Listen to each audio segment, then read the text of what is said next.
যুবক তখন ডাক দিয়ে বলে ইন্নী আখাফুল্লাহ। ওই যুবক তখন ওই নারীকে ডাক দিয়ে বলে ইন্নী আখাফুল্লাহ, আমি আল্লাহরে ভয় করি, জিনাকে আমি হারাম মনে করি, কবিরা গুনাহ মনে করি, জিনা আমার পক্ষে সম্ভব নয়।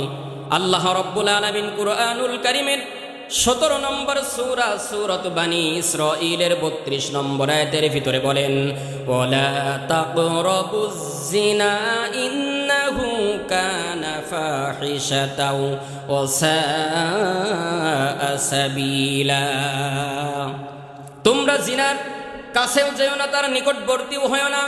আল্লাহ রাব্বুল আলামিন বলছেন এই জিনাটা এত জঘন্যতম পাপের কাজ, এটা এমন একটা অশ্লীলতা কাজ। মানুষ যখন জিনায় লিপ্ত হয়, এমন একটা জঘন্যতম পাপে লিপ্ত হয়, সে যত বড় ইমাম, মুহাদ্দিস, মুফাসসির, মুফতি সাহেব যাই হোক না কেন, সাধারণ জনগণ হোক না কেন, জিনায় লিপ্ত হওয়ার সাথে সাথে ওই ব্যক্তির ভিতর থেকে ঈমান নামক হায়াতের দৌলতটা বাহির হয়ে যায়। ঘৃণা করে, ঈমানটা তার ভিতর থেকে বাহির হয়ে যায় এবং বাহির একজন গলা কাটা মুরগি যেমন ছটফট ছটফট করতে থাকে, ঈমানটা তার দেহ থেকে বাহির হওয়ার পরে আল্লাহর কাছে অভিশাপ করতে থাকে, ছটফট ছটফট করতে থাকে।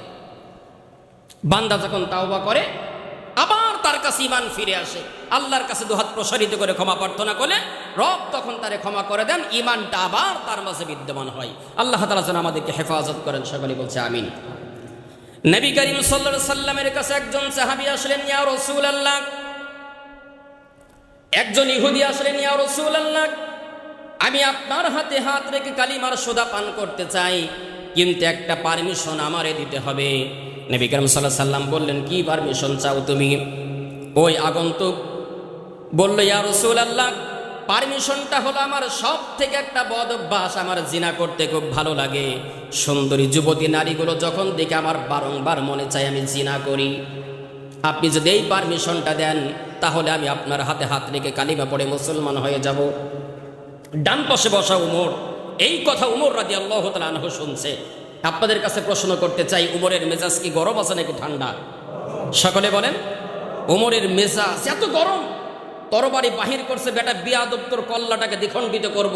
রাসূল আকরাম সাল্লাল্লাহু আলাইহি ওয়াসাল্লাম এরকম একটু ইশারায় তাকিয়ে দেখছেন উমরের মেজাজ গরম, চুলগুলো একেবারে পেরেকের মতো খাড়া হয়ে গেছে। ইশারা দিলেন, উমর ঠান্ডা হয়ে যাও, আমি মুহাম্মদ যেখানে বসা সেখানে তোমার বিচার করার ইখতিয়ার নাই। নবী করিম সাল্লাল্লাহু আলাইহি ওয়াসাল্লাম ইহুদিকে বললেন, ঠিক আছে তোমাকে জিনার পারমিশন দিব, কিন্তু তোমার কাছে আমার একটা প্রশ্ন। কি প্রশ্ন? বলো তো দেখি, তোমার বাড়ির একজন যুবতী নারী, সেটা তোমার বোন হতে পারে, মেয়েটা খুব সুন্দরী, রাস্তা দিয়ে হাঁটতেছে, তোমার একজন পরিচিত ভাই যদি তোমার এই বোনটার সাথে জিনা করতে চায়, তুমি কি মেনে নিবে? ইয়া রাসূলুল্লাহ, কি বলেন আপনি? আমি একেবারে তরবারি দিয়ে তার কল্লাটাকে দ্বিখণ্ডিত করে দেব, এটা কেমনে সম্ভব?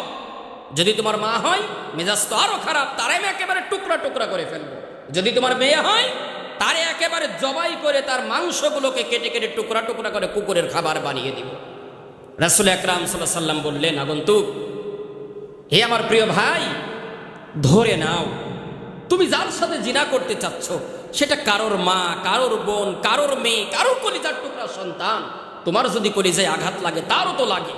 রাসূল আকরাম সাল্লাল্লাহু আলাইহি ওয়াসাল্লামের এমন সৌহার্দ্যপূর্ণ আচরণ দেখে ইহুদি আর দেরি না করে বসেন, ইয়া রাসূলুল্লাহ, এই জন্যই তো আল্লাহ তাআলা বলেছেন, ওমা আরসালনাকা ইল্লা রাহমাতাল লিল আলামিন।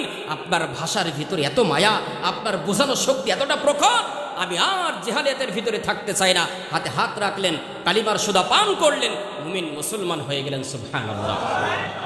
প্রিয় বন্ধুগণ আমার, তাহলে জিনা করার জন্য সুন্দরী নারী তারে ডাকবার যুবক বলবে, ইন্নী আখাফুল্লাহ, আমি আল্লাহরে ভয় করি,